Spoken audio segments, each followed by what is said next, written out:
Violence violence violence. Marco ഉണ്ണി ചിത്രം. Marco തരംഗം സൃഷ്ടിക്കുക എന്ന് നിസ്സംശയം പറയാൻ പറ്റും. കാരണം ഇന്ത്യയിലൊട്ടാകെ അല്ലെങ്കിൽ ലോകമെമ്പാടും മാർക്കോ തരംഗമാണ് ഇപ്പം സിനിമയിലാകെ. പ്രത്യേകിച്ച് കേരളത്തിലെ ഞായറാഴ്ചത്തെ അവസ്ഥ എടുത്തു കഴിഞ്ഞാൽ ഏകദേശം 5 കോടിക്ക് മുകളിൽ ഇന്ന് ഞായറാഴ്ച ഒറ്റ ദിവസം കൊണ്ട് ഇത് കളക്ട് ചെയ്യും എന്നാണ് അറിയാൻ പറ്റുന്നത്. കാരണം റിലീസ് ചെയ്ത് 3-ാമത്തെ ദിവസത്തെ ഏറ്റവും വലിയ കളക്ഷനാണ് 3-ാം ദിനമായ ഞായറാഴ്ച മാർക്കോ നേടുന്നത് എന്നറിയുമ്പം അതിൻ്റെ ജനപ്രീതി എത്രമാത്രം ഉണ്ട് എന്നുള്ളത് മനസ്സിലാക്കുക. അതുപോലെ തന്നെ നോർത്ത് ഇന്ത്യയിലെ തിയേറ്ററുകളുടെ എണ്ണം എടുത്തു കഴിഞ്ഞാൽ എണ്ണം വളരെ കുറവാണെങ്കിലും ഉള്ള തിയേറ്ററിലെല്ലാം കളക്ഷൻ കൂടിയാണ് വരുന്നത് എന്നുള്ളതാണ്. അതുപോലെ അവിടുത്തെ റിവ്യൂ ചാനലുകളെല്ലാം മാർക്കോയ്ക്ക് വേണ്ടി നീക്കി വെക്കുന്നു എന്നറിയുമ്പോൾ മാർക്കോയുടെ പ്രസക്തി എന്തുമാത്രം വലുതാണെന്നുള്ളതും ഓർക്കുക. 2 ദിവസം കൊണ്ട് മാർക്കോ വേൾഡ് വൈഡായിട്ട് 21 കോടി രൂപയായിരുന്നു നേടിയിരുന്നത് എന്ന് നേരത്തെ നമ്മൾ റിപ്പോർട്ട് ചെയ്തിരുന്നു.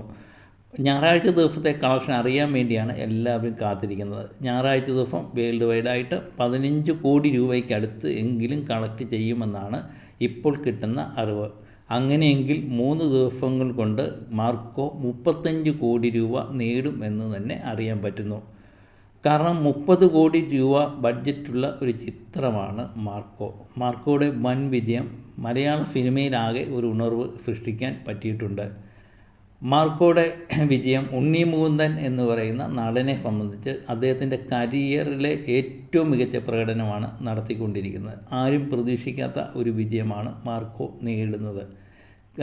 തിങ്കളാഴ്ച ദിവസത്തെ ബുക്കിംഗ് എടുത്തു നോക്കിയാലും മാർക്കോയുടെ വിജയം വളരെ വലുതാണ് എന്ന് തന്നെ നമുക്ക് എടുത്തു പറയാം. കാരണം പലരും പ്രതീക്ഷിച്ചിരുന്നത് തിങ്കളാഴ്ചത്തേക്ക് കളക്ഷൻ കുറയുമെന്ന് പ്രതീക്ഷിച്ചിടത്ത് ഏകദേശം 3 കോടി രൂപയ്ക്ക് അടുത്തെങ്കിലും മാർക്കോ തിങ്കളാഴ്ച ദിവസം കളക്ട് ചെയ്യും എന്നാണ് അറിയാൻ പറ്റുന്നത്.